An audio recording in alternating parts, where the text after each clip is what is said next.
Hey everybody, how's it going? So, I wanted to respond to one of the things that keeps coming up in my comment section.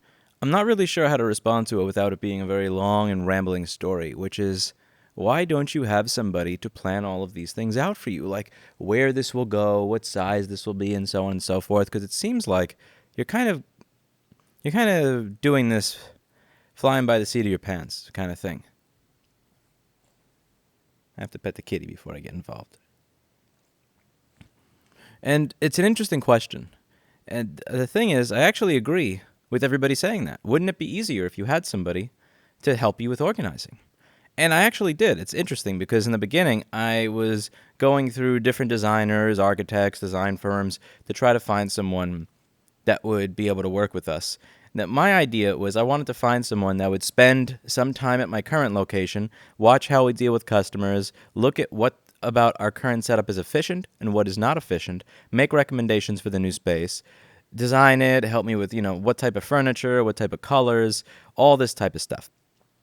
And some people said that it was dumb to bother with that. Just pay a contractor, say, I want this counter here, this there, floor level, and be done with it. You know where you want your employees to be, Lewis. You don't need somebody special to do this for you. And you wound up being right and wrong, but more right. I want to explain how. So I actually did hire a firm to do this.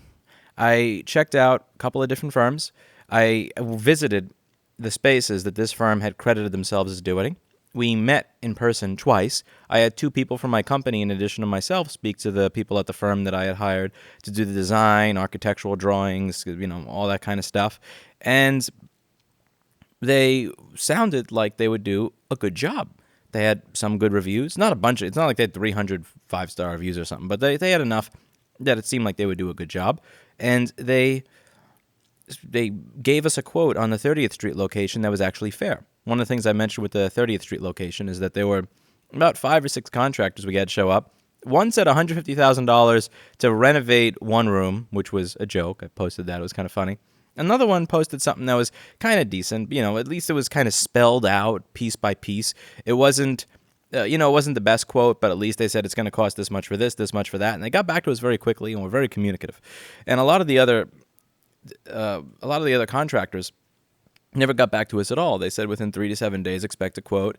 And it was really surprising to me that they never got back to me and that they ignored any follow-ups that I had. The reason that this was surprising to me is not that they didn't show up to the 30th Street place and then just leave or just give a ridiculously high quote so that it could seem like they were bidding when they actually didn't want the job.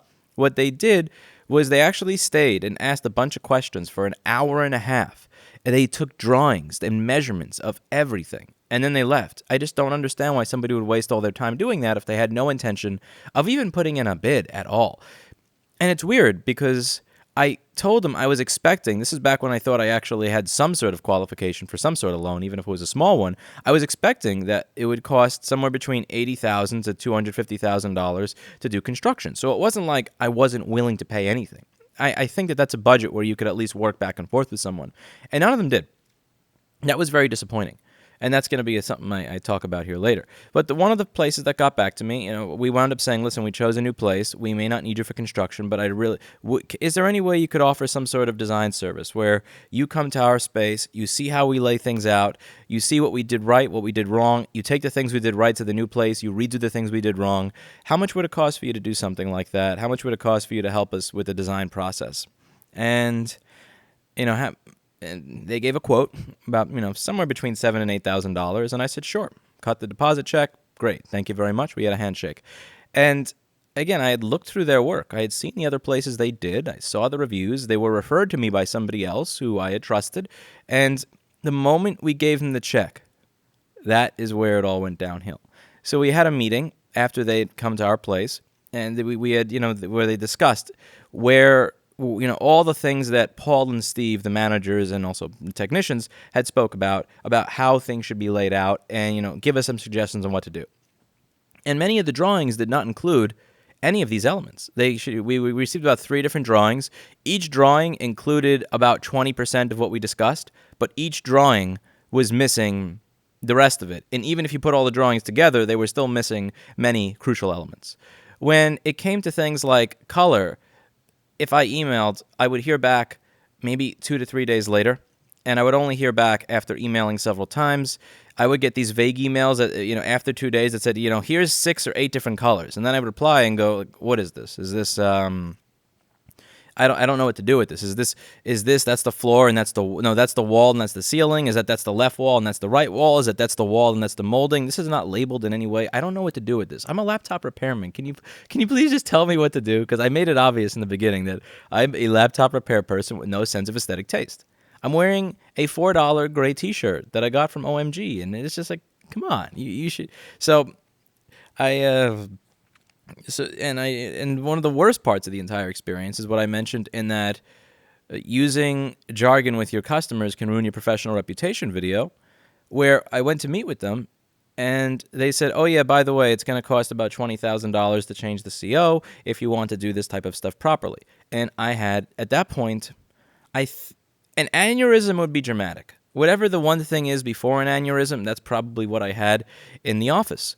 Because we had sent over an email prior to signing the lease saying, would this be an issue? And they said, oh yeah, we may just have to edit this one little thing or something like that. And they didn't tell me that the price to edit that one little thing was 3 times the cost of the entire project as I had laid out to you. And that information actually wound up being wrong.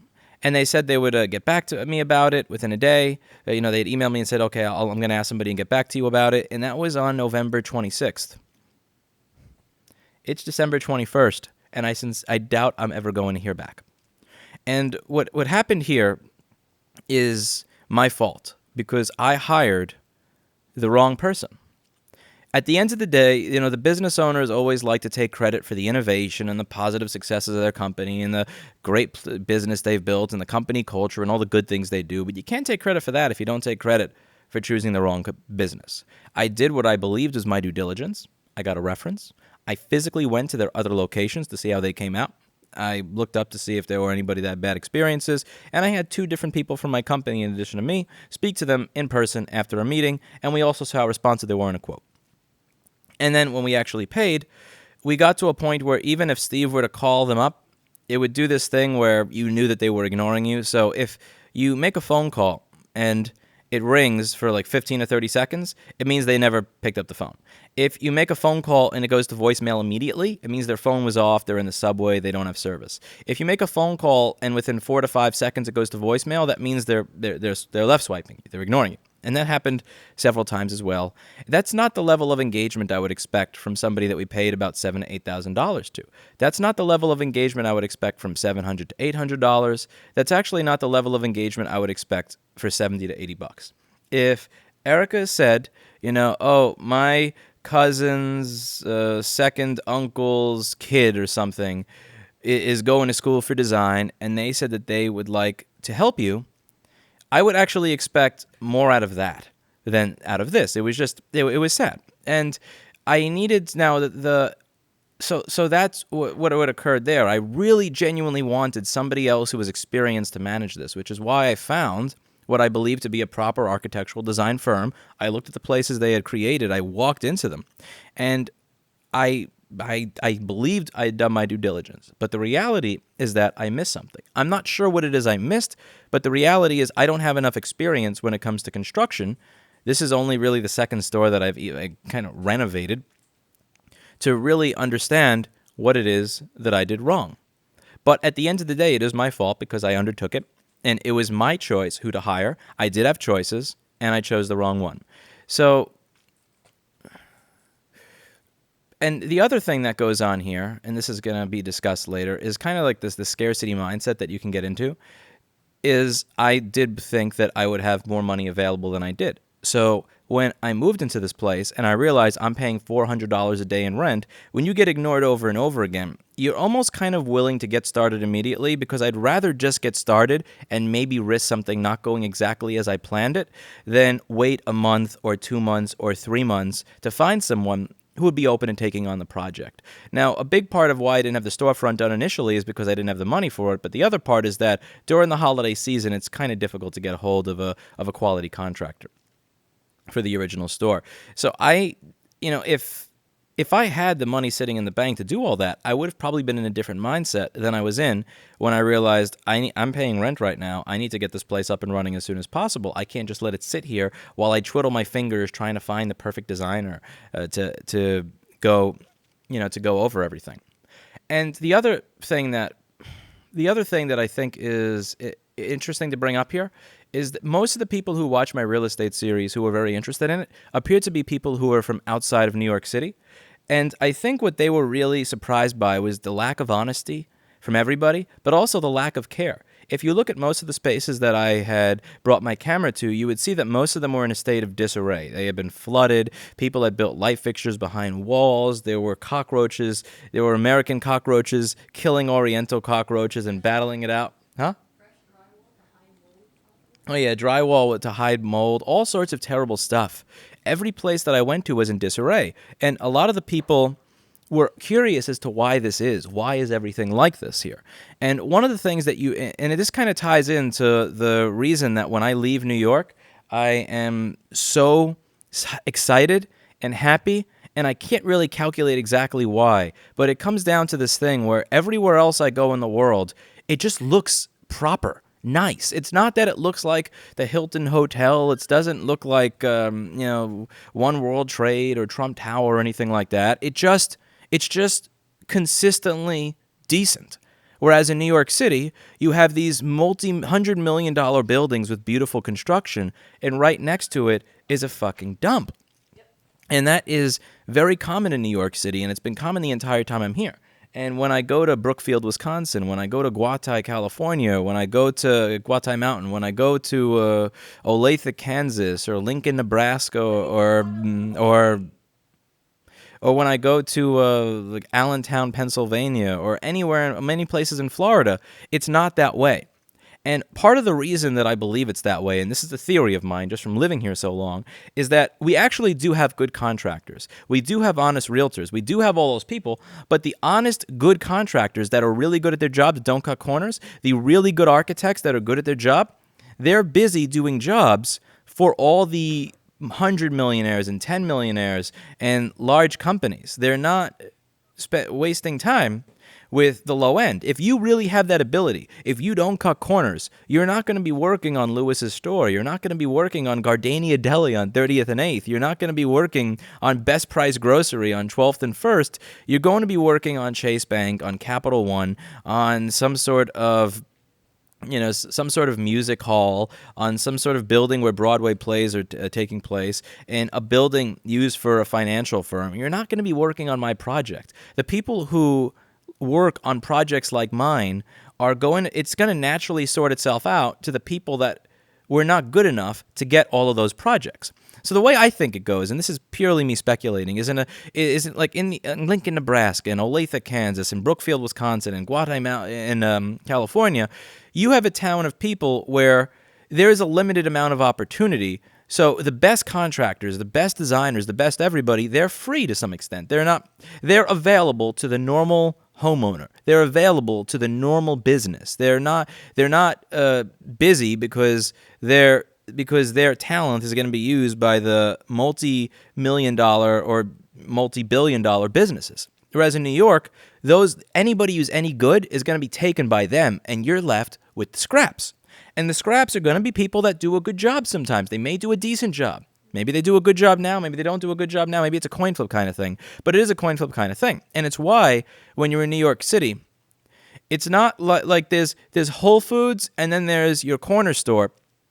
But there's very little in between. You don't have that in between. You have that beautiful, perfectly put together place, and then you have a place where even if they did new construction like Gardenia Deli did, where they really did a facelift 5 or 10 years ago, made it look beautiful, nice, everything, you know that is all on the outside, the foundation of how they did everything else. If you're ever able to like go in one of the back aisles and you just see how they put the cameras in or how they did this, like it's all kind of shit put on top of other construction. It's shit, it's shit on top of shit on top of shit because nobody wanted to do it right.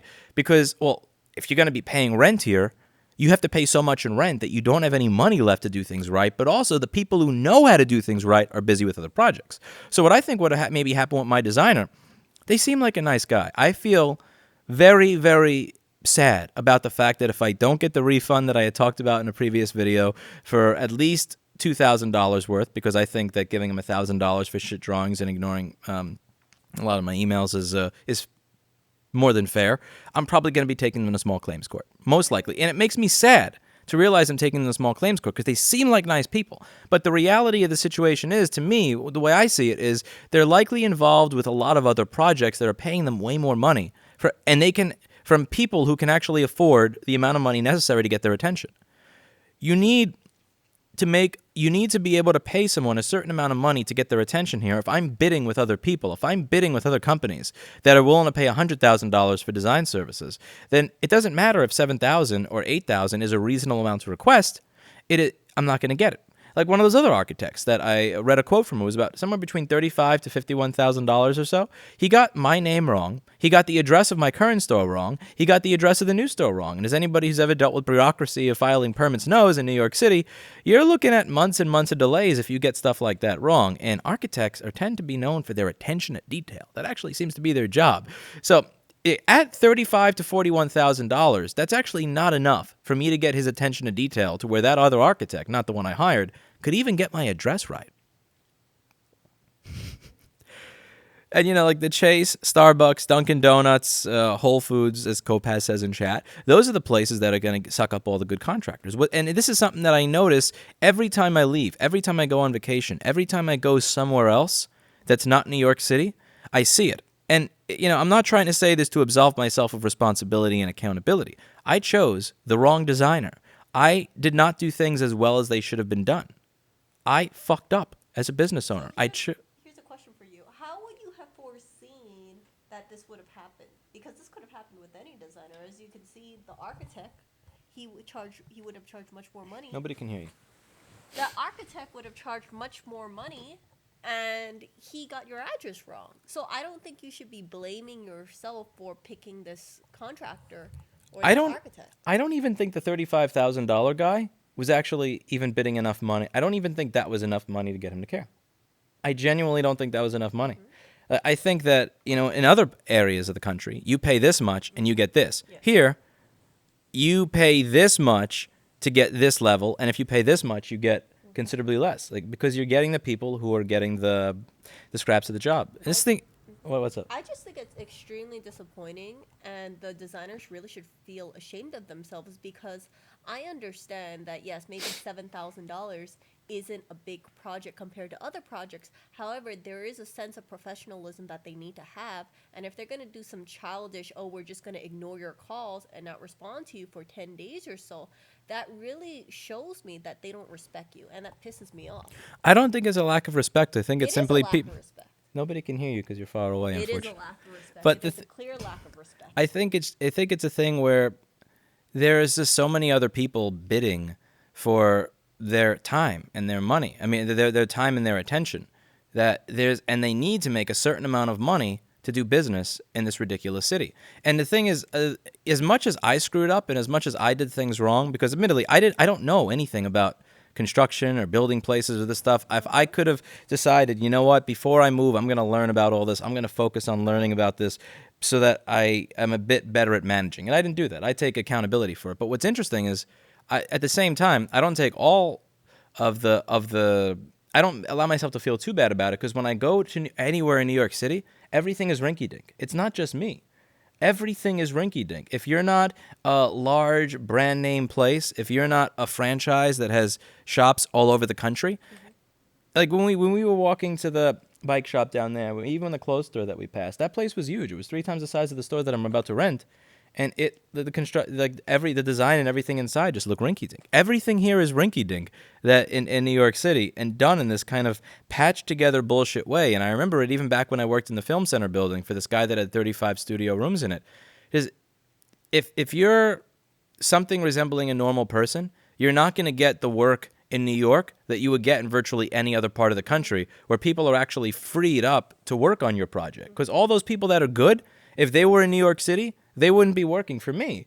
They would figure out, people would snatch them up immediately. Wow, you know what you're doing? Wow, you know to put insulation under the floorboard instead of just leave it like that and then charge Lewis to rip it up later. Wow, you know that there's a different way to level a floor. Wow, you know that you're not supposed to build a floor right up to a step. Those people, they're building Chase Bank's building. They're building the new Whole Foods. They're refurbished. They're putting together Trader Joe's. They're working on the David Koch Theater and all that crap. They're just. So the thing about this designer is that I understand that they have to pad their margins. I understand that they want to go ahead and get more money. However, they committed to this, right? You guys signed a contract, you paid the money, and for them to accept your money and not deliver results, that's on a whole nother level. Now, if they were going ahead and they were checking out the store and then they ignored you, okay, yeah, it's not the nicest thing to do, but I understand why they won't want to give you a quote, because they say, well, it's not worth our time and we don't want to phrase it that way, so we're going to ignore you. But it's the fact that they took your money, and it's the fact that they're not responding to you and they're being extremely childish about it that pisses me off. Yeah. And I don't want to hear that you've made a mistake with choosing them. If anything, they've made a mistake. I agree. But the other thing that I feel like is worth pointing out is that luck, how you handle luck, also plays a role in business. And I put that in the video I put in the live channel the other day. Like, for example, there's this one person that was competing with us. Mm-hmm. This is the person that not particularly the nicest business owner. He promised everybody raises at the end of the year because they went from grossing like $30,000 a month to $100,000 a month. He cut people's pay from like $15 to $12 an hour. One of them started a store right across the street. The other opened his own business in Williamsburg for a few years. And I remember, I'm not kidding, I remember getting a lot of phone calls back in 2009 from people saying, I got my iPhone fixed and now I can't, like the touchscreen doesn't work all the time, or the screen is flickering. I'd say on the top upper right-hand corner of the phone, do this. Oh, wow, it works. What happened?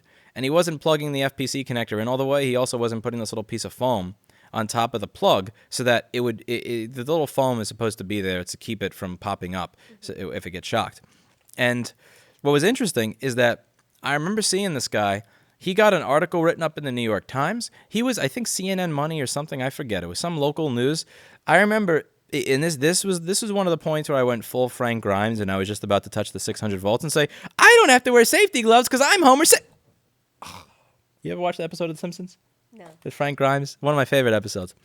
Because I saw this woman get her iPhone fixed, and then she starts swiping. You know when you had to swipe to unlock if you didn't have a passcode? So swipe, swipe, swipe, swipe, and it didn't work. It didn't work because he didn't fucking plug it in again. But he made it to the news. And then somebody saw that he made it in the news and thought, oh, I'm going to write about this person in the New York Times. Okay. And I'm just sitting there like, I got all my screen model numbers memorized in my head. PP Bus G3 Hots, 8.5 volts when the SMC works, 8.1 when it doesn't work. And I'm just watching somebody that doesn't know how to plug in a fucking plug in an iPhone 4 get all these local write-ups and have his business quadruple. And now a big part of that is luck. He probably went to parties that had these people next to him, and he got known, and I didn't. And a big part of my business, and his business eventually went under, as these types of businesses that treat their employees like that do. But in my business, did well, but it took time. And when I look at things like luck, let's say that look at people like Steve or people like Paul. Mm-hmm. Finding a person that was supposed to just help people or call, do the phone calls at the end of the day for, the selling customers on their repairs or giving status updates, is now doing drive data recoveries that Drive Savers would have wanted $5,000 to $20,000 for, that other places want $8,000 for, and he's getting them for $400 to $900 and he learned how to do this on his own time. He just figured, I'm going to stay at work late 2 or 3 hours every day to figure out how to do this so I can bring this company more money. Now, maybe a part of that is that I've treated him well as a boss. Maybe part of it is I have a company culture where I make it obvious that if you do something to increase the revenue of the business, I'll cut you in on it. But a big part of it is I just so happen to have the right person show up that day. Maybe if I was hiring someone 2 months earlier, he would have found that he would have not been available. I would have found somebody else. Maybe if I was hiring 2 months later, he'd have still been a salesman for some market board company or something. Who knows? But a big part of why I have people like him there, or Paul, who can figure out PM Sleep S4L with their eyes closed when nobody else can, was luck. When I put up that board repair job position, he was one of the first people that reached out. The first person I interviewed, first person I hired. The first person I hired was Paul. You have to understand as an employer how lucky that makes someone to get that. And now, obviously, maybe I put up the ad on. I had built up a YouTube channel that took work, that had a lot of intelligent electronics or minded people watching, and that was work. But maybe I made some of it. But for the most part, that was luck. And that was a positive luck of the draw. Now, if I had hired a bunch of the wrong people that did a bunch of wrong things, then maybe I wouldn't have been there. I think the same thing goes with the designer. I think I did my due diligence. I looked. I got references. I went to the places they had done work in. I had them speak to 2 employees, and I had them quote a different job before this one to see how honest they were, how responsive they were. And then I gave them a check. And then I got drawings that didn't really make sense to what we had spoken about. I got 2-day response times when I would ask for something like a color with vague responses. I got information that was incorrect about the building CO and how much money I have to spend on it. That gave me an aneurysm, and I got ignored. That's bad luck. I think. You know what this sounds like? What? This sounds like when you go on a first date, people go ahead and they give you a really good first impression, right? You hear everything that you want to hear, and then afterwards, well, they turn out to be something other than what you first imagined. And I think that's exactly what happened. They gave you a really good first impression, and then they dropped the ball after they had your money. I think that's a hint, hint, cough, cough. Huh? Is that a hint, hint, cough, cough? But same thing with the contractor. Like, some people say that they're doing really good work. Some people are saying that they're absolutely sticking the tip in and that they're awful contractors. Part of the issue is I don't really have enough experience with construction to give an honest answer or assessment on that. I could go over how someone handled a board repair customer at another business and give them an exact lowdown on how good the store they went to was. I don't know how to do that with this because I don't know how to fucking build anything. So, but I had viewed two of the different stores. There was a pizzeria and another store that this guy had put together. I remember what the pizzeria looked like before because I had worked on that block, so I knew how shitty it looked before he did it. I saw how he did it. It looked fucking amazing. I saw another store he did, and I got 2 references. So I think 2 references. When it came to the 30th Street place, he had actually gave the best quote, the most realistic quote, and he was the most willing to go through everything. There are other contractors that showed up to say, I'm kind of curious what material is under here. Let me know what it is so I can give you a good quote. He just showed up. He had his fucking drill and Dremel and everything, and his saw. And he's like, oh, I'm curious what material is under there. Like, let me figure it out. Or, let me go to the truck and get this. And so he in addition to having the good references and in addition to seeing the places that he had put together that looked really good, the way that he dealt with giving me the quote for the 30th Street location was also the best of all the contractors. He didn't leave things up to chance. He didn't go, what's under the stone here? He didn't go, what is under this so I know what I'm... He did the homework that was necessary to give an accurate quote. Yeah. I just want to say that I actually do have faith in this contractor, and one of the reasons why I have faith in this contractor is because Paul is overseeing this. And, if he goes ahead and he tries to cut any corners or pull any BS, Paul will catch it. For instance, the bathroom, right? He didn't want to go ahead and elevate the bathroom. He wanted to exclude that. He wanted to charge separately for that. And Paul and Steve caught that, and they said, what the hell is this? You got to fix it. So if they try to cut any corners, Paul will catch it. And I really think it was a good move for you to go ahead and make Paul basically the foreman of the project. Yeah. But a big part of it is how do you handle good or bad luck? Because good luck can do a lot for you. Trust me, I know better than anybody how getting featured in local news in the New York Times can elevate your business even if you don't know how to replace an iPhone 4 screen without fucking it up. I'm fully aware of how far luck gets you, but eventually you run out of it. But further, a lot of people are going to start out with bad luck. And how do you handle that bad luck when you get bad luck, when you get kicked out of the location that you have? How do you handle when PayPal locks your account the same month that you sign a lease at 186 First Avenue, and that was the money that you intended to use for a lot of the construction and renovation? How do you deal with you picked the wrong designer that didn't help you with jack shit, so now you're planning stuff on your own? And a big part of business is not having a plan. A big part of business is when your plan goes to shit because of reality, how do you deal with it? How do you bounce back from it? And that's a big part of what I hope to demonstrate in this process, but by kind of filming the whole thing. I'd like to go over it and go over all the things that went wrong at the end of it, all the things that went right, what it is I could have done differently to keep those things from going wrong. But above all, I also want to show you that you can have things not go to plan because of screw-ups, but how do you come out ahead of it, and how do you keep doing what it is you're supposed to be doing as a result? Like, I wasn't able to get a business loan. Oh, well, I wasn't able to get a designer to do the job. Meh. I had to find a space on my own. That's another piece of this that's actually luck. Good luck.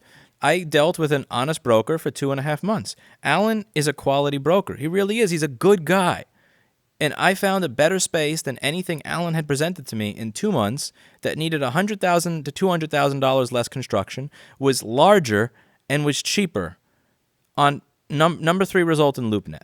You know how I found that space? Somebody recognized me from YouTube while I was riding my bike, stopped me, and said, Lewis, go to LoopNet, search for this. It's going to be like the second or third result. You've got to check it out.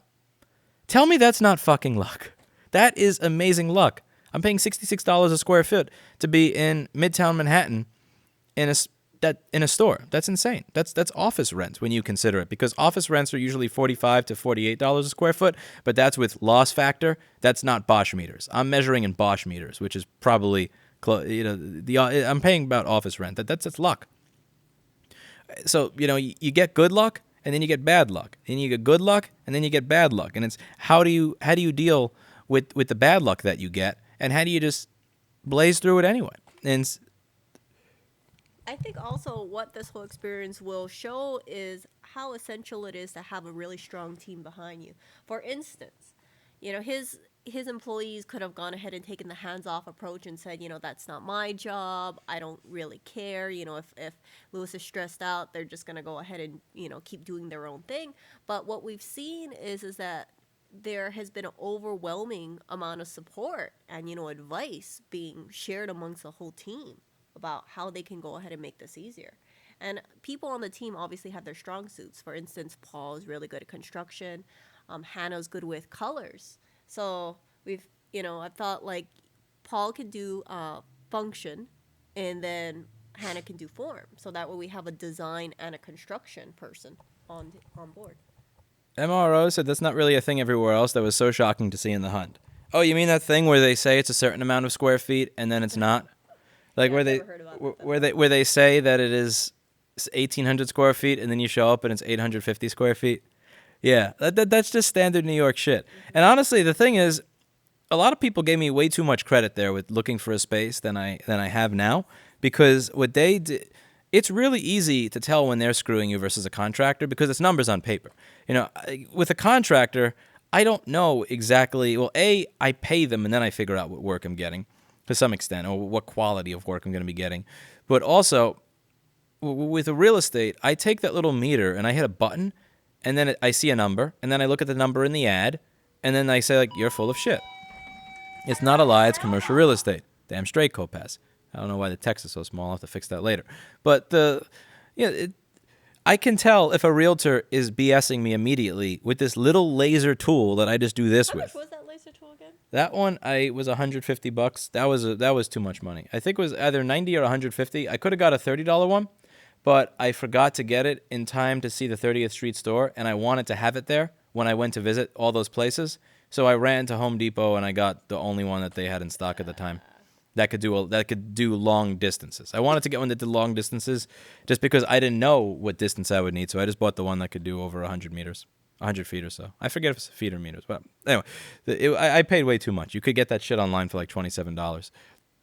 But it's very easy to tell if the realtor's screwing you. You just hit a button, and I could see this versus that. With a contractor, it's totally different. Thank goodness you had that. Yeah. And I also think that, for a lot of the people who were wondering why I was being so picky with the space, you need to understand in New York the way people act after you give them money. This is look at the designer. I vetted them. I looked at I went into the stores and restaurants that they claimed to have designed. I looked at them. I spoke with them repeatedly. I got quotes from them. I had them speak to several members of my staff. I read reviews.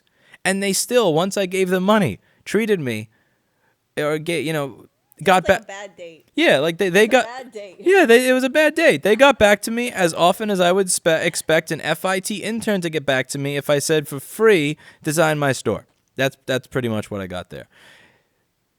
So I hope people understand a bit of why I was being so picky. When people said, I can't believe he's being so picky. He's being so nitpicky when they do this. They're being nitpicky when they do that.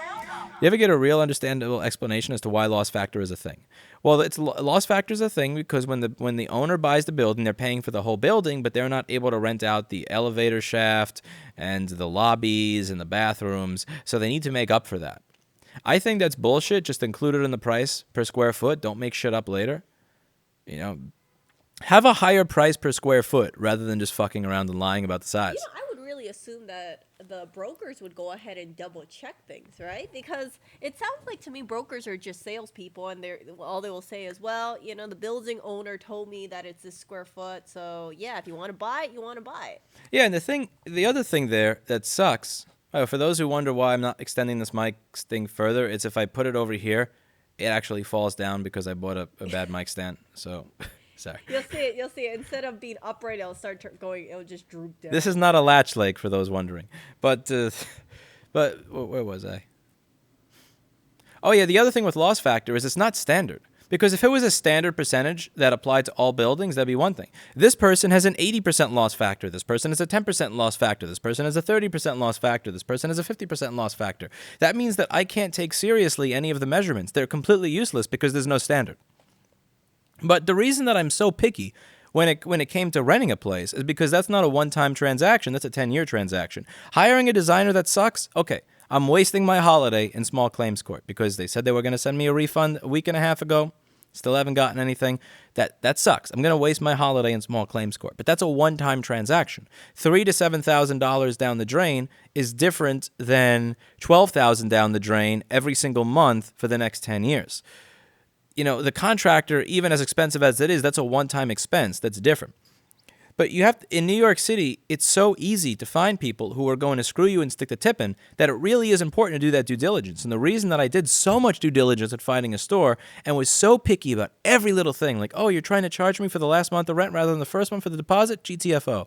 Oh, you lied about the size of it? GTFO. Oh, your super's a dick? GTFO. Like, the reason that was so important is because it's very easy in New York City to actually pay the full price up front and still get treated like shit.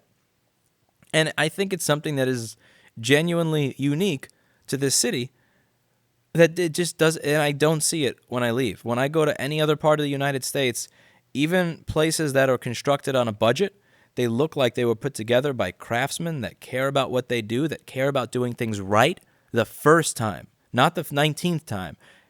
But even in areas that are poorer, whereas in New York City, in areas that you can walk through where everybody in that area makes six figures, you still see the corner store and everything else put together like rinky-dink shit. And it seems like... I wonder if it's because that's really become the standard, right? Charge high and deliver subpar results, and because everyone else is doing it, why should anyone go ahead and stand out? If they do want to go ahead and make it much better, they're going to charge you up the... you know what? Yeah, I mean, if your property tax is $20,000 to $40,000 a year on your house, or your mortgage is $3,000 to $5,000 a month, versus somebody else in the middle of the country where they're paying $900 a month for rent or $1,100 for their mortgage and $2,000 in property taxes, there is a financial incentive there to stick the tip in as often as possible, as far as possible, so that. And that incentive seems to be present in New York more than in other places that I travel to. Like if you can be successful in New York, you can be successful anywhere. I've heard people say that. Yeah, I wonder if it's because of the people that you have to deal with. I think it's the opposite. I think that if the contractors in New York City, at least on the low end, were present in other parts of the country, that they would be chased out with pitchforks. They would be beaten over the head with hammers. No, I don't think people would tolerate this in other parts of the country. People say that if you can be a successful business owner in New York, you can make it anywhere, because if you can work around these types of people and go ahead and still be profitable and not pull your hair out dealing with all these conniving individuals, then yeah, you have a very thick skin. Perhaps. I really hope that if I do decide to move to a different part of the country at some point in time, that everybody doesn't just immediately pick me out based on how I talk and act and assume that I'm a scammer Were people like like that in everybody Hawaii? else. You were in Hawaii. I was in Hawaii. Yeah, how did people treat you in Hawaii? I only know how the cockroaches treated me in Hawaii. Oh, I met far more cockroaches than I did people, thanks to my travel agent. what do you mean? What? Do you remember there was this one woman at Cheesecake Factory? Remember that really good waitress? Yes. Yeah, there was a really good waitress. She was so sweet, and she was an amazing waitress. She didn't know who he was. She didn't know he was an influencer. What? Yeah, it was funny when I went to Olathe, Kansas. Every time I went to get a burrito, went to the supermarket, went to the pharmacy. Oh, you from New York? It's like yes. How did you tell? Oh, you know. What? I don't know. I probably didn't say hello or thank you or keep the door open for anybody. I don't know what I did. I did something. Honestly, I can't even. I don't understand, or I can't pick up on a New York accent. So if you weren't in New York, I wouldn't even know where you would be from. What? You should have tossed Oreo into a check in the bag and let loose on that gun. And kept him there. Yes. Yeah, but that's about it. I think my point here is that I think my experience is going to wind up being a bit of a commentary on how I did business and the things I did wrong, but I think it's also going to wind up being a commentary on business in New York in general. I think that the lesson here goes, or what I've been showing you since the end of August when I started the search for the new store and making it public, is that a lot of the things that I'm going through, it's not unique to me, even though I clearly made mistakes in the process. That this is something that is endemic to how business is done in New York City.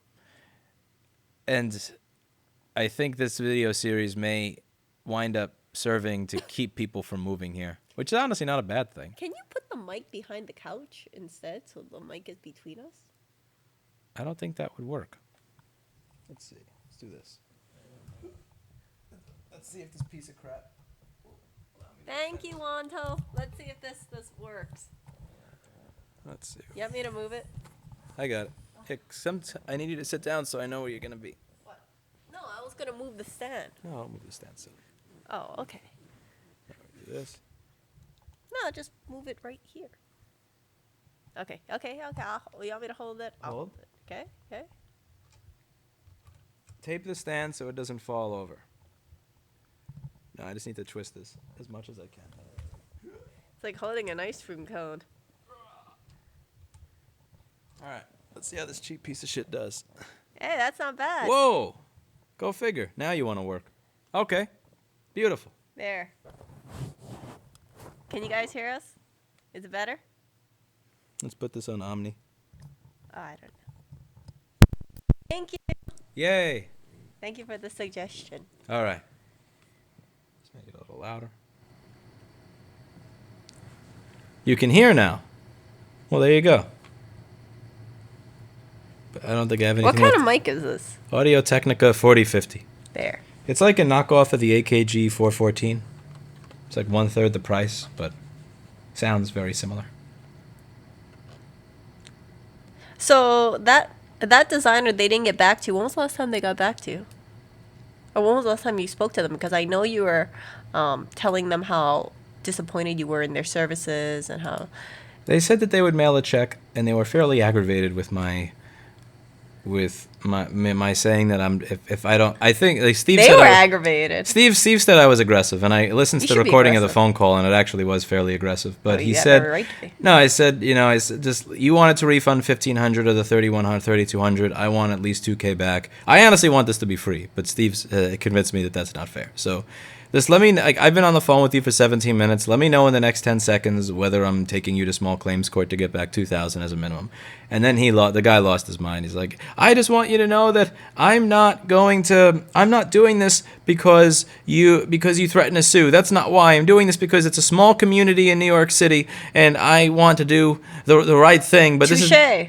Yeah. Touche. It is a small community in New York, and I think if people heard what this designer pulls when they have money, when you give them a check, then of course Yeah. nobody would go ahead and use their services. Now, if I was him, Steve said like issuing an ultimatum where you say just let me know in the next 10 seconds what you're doing, or if I'm going to small claims court was being aggressive.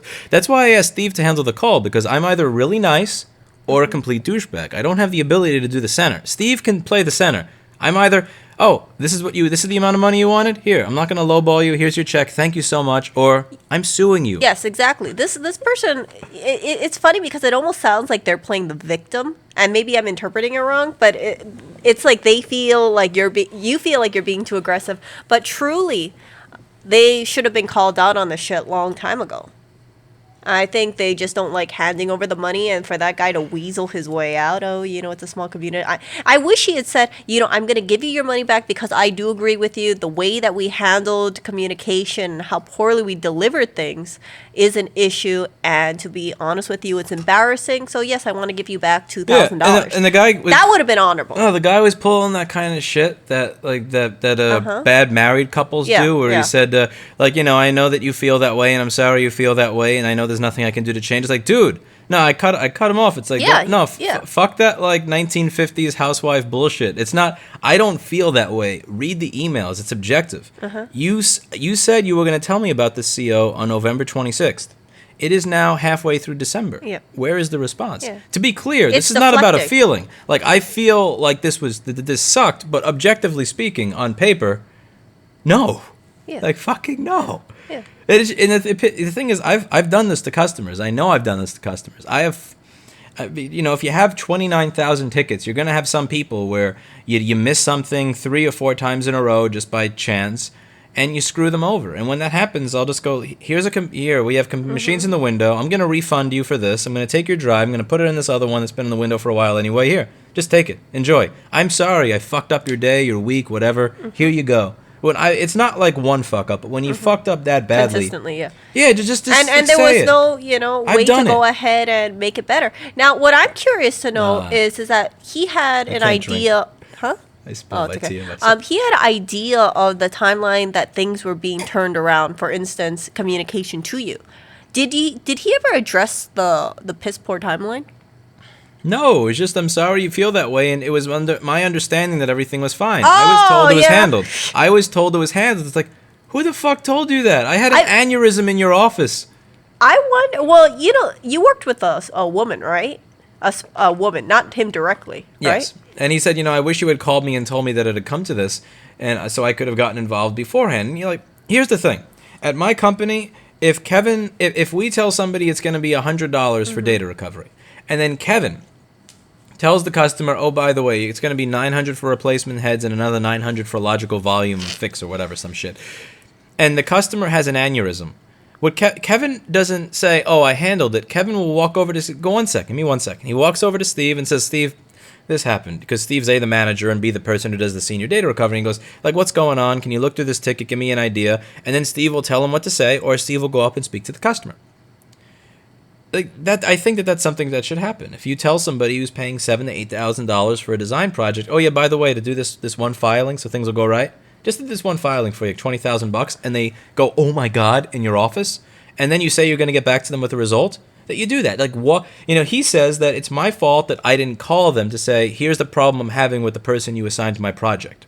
But at the same time, I'm saying, yeah, you're right, I didn't do that. But admittedly, like as Steve said, we don't have the time to babysit you. I'm staying at work until 4 or 5 in the morning. I did that for 2 weeks live streaming. I'm not right now because, kind of want to spend time with Erica now that she's back. She's worth it, as is Blackberry. But I'm putting in that much time and effort. I don't have time to chase you. I don't have time to chase you. If your assistant, when we call, hits the ignore button, and then we email and we hear back to I don't have time to chase you. I don't. I paid you so that I could avoid having to deal with this chasing back and forth thing. That's the point of paying $7,200 for that. That's the point of not lowballing you. Because if I lowballed you and say, oh, come on, can you do 6? I'd expect it. That's the point of not. And it's just aggravating to be able to pay people and have them not do the job. That's the other thing that people miss out on, is they assume that if you pay for a professional service that you'll get it versus doing it yourself. When a customer is weighing whether or not to pay me $200 or do it themselves, it's not just, is it worth paying $200? also in their mind is, I could pay Lewis $200 and he could do the job worse than I do it. It's not just that I need to convince them that paying a professional is worth it. I need to convince the customer that if they pay me, that I'll actually do the job better than they would do it themselves. And I would have actually done this better myself, because if I knew that I had nobody to help me out with this stuff, I would have been there every single day with the contractor and doing drawings, and or find somebody to do drawings, or get somebody on fucking YouTube to help me pick the shit out and manage it. Probably, it's... Well, now you just have an in-house design team. In-house design team. I kind of help advise, but Hannah is helping out with the color transition. Hannah's amazing. She has really good ideas. No, Hannah and Camille stayed late for 3 fucking hours going over the drawings that they sent me, redoing them so they actually made sense and included all of Paul and Steve's suggestions. And the first drawing that Camille and Hannah made together, that they stayed 3 hours late to do, actually included everything, and it was perfect. It was perfect. Yeah. I mean, it didn't include stuff like the slots, but they also Yeah. didn't know how to include that, because this was a 2D drawing. Yeah. It wasn't like a 3D rendering of what the slots would look like in the front. That was just where people go. Did you get the check yet, or no? No, he said it was in the mail, which is When did he say the check was in the mail? week and a half. Week and a half ago. Have Steve call him. There's no up. such thing as... I had him call up, but he's probably out of the office for holidays. But your check is in the mail is kind of like saying, I'm not going to say it because it's actually vulgar, but... Yeah, I question that. Not But gonna say it, not gonna say yeah, it, don't not say it. gonna Don't say say it. But just make sure that check does get delivered and it does go through. That's all I'm gonna say about that. Either that, or just say, I don't hesitate. I will not hesitate taking you to small claims court. Yeah. Piss poor treatment, a lot of and peop- leave you a bad Yelp review.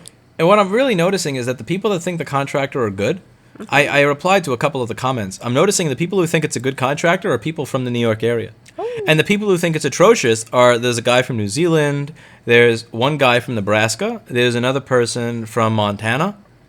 So these are places where they're used to things being built properly, which is interesting. And the people who thought it was a good contractor, who think that this person's done nothing wrong up to now, are people who are used to how things are done in New York. It's really interesting, because one of the things I'm getting out of this, filming this whole process, is realizing the cultural differences in the different areas of my audience, or the cultural differences between where I am from and where they're from, Yeah. and what's expected. That one person that we did catch on camera that was speaking to Steve in the last, the new store renovations.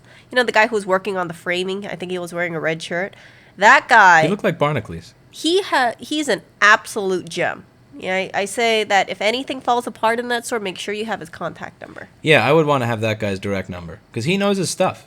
Yeah, There's make him, sure you ask Paul first. And then there's like the Gilbert Gottfried guy was the one, that sounding guy. That's the contractor himself. The one that... I rather just work with the red shirt guy directly. You can Yeah. tell he takes a lot of pride in his work. He takes pride in how it's done, pride in it being done correctly, has good suggestions. And the thing is, he kept saying, I don't want to overstep my bounds. I don't want to overstep my bounds. Or I'm sorry for overstepping my bounds. Guy. Yeah, that's the thing. And this is just a pattern that repeats itself throughout human history, which is that the people with the most knowledge are the people who are the least confident in speaking up. Whereas the people with the least knowledge are the people that often speak up the loudest. And he didn't want to speak up, but he's clearly the one that knows his shit in the room. He had a red shirt on. Yeah, that was the guy doing the wall framing, Paul. Yeah. I was telling Lewis, I said, if you look at the way Paul and him interacted with each other, it was like a brotherly love sort of thing. Yeah.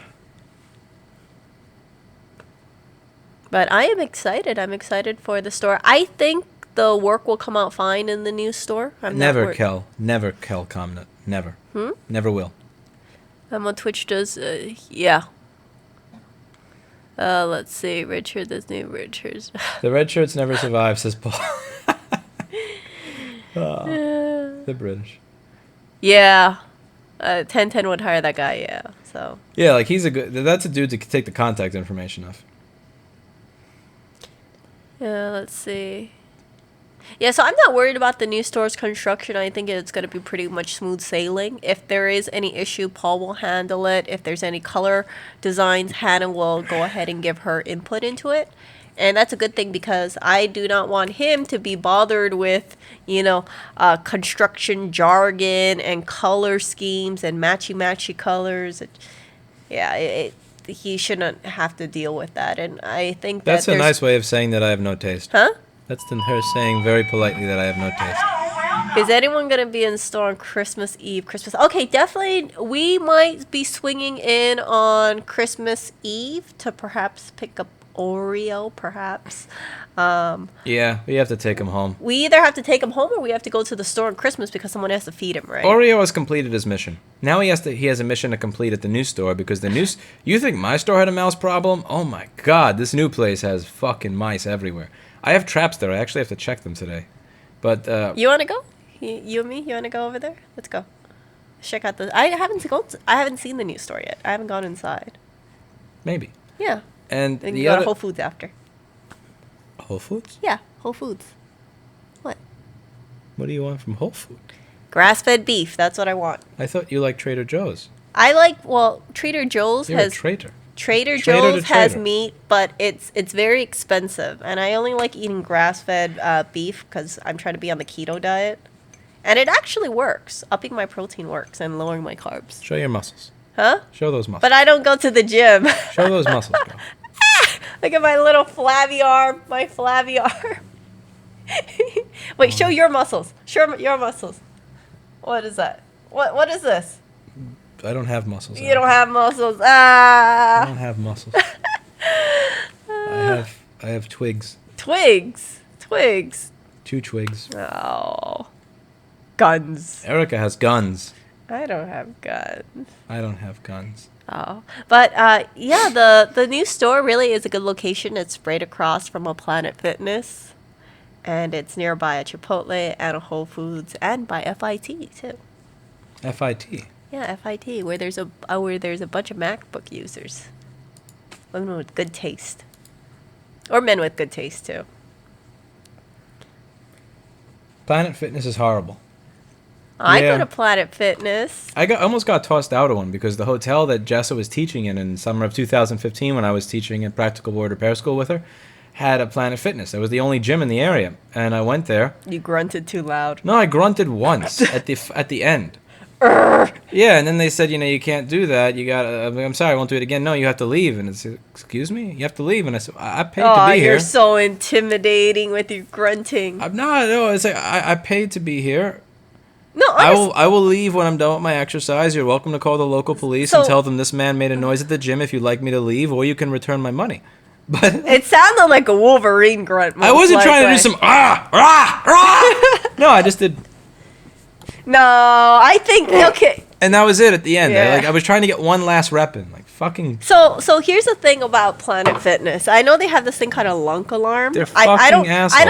I don't lift weights. I should be lifting weights, but I don't lift weights. But I heard that if you drop something too abruptly or it makes a big thud, it'll sound off this alarm, and if you grunt, the staff will feel like you might be intimidating the rest of the patrons there. Oh fuck! No, off. truly, it's supposed to be a intimidation-free zone. The reason why I go to Planet Then fucking Fitness stay home. is because, well, I'm not really a big gym person. If you're intimidated by the fact that someone is exerting themselves, Mm-hmm. like you're not going to go outside for a jog because you may hear somebody go.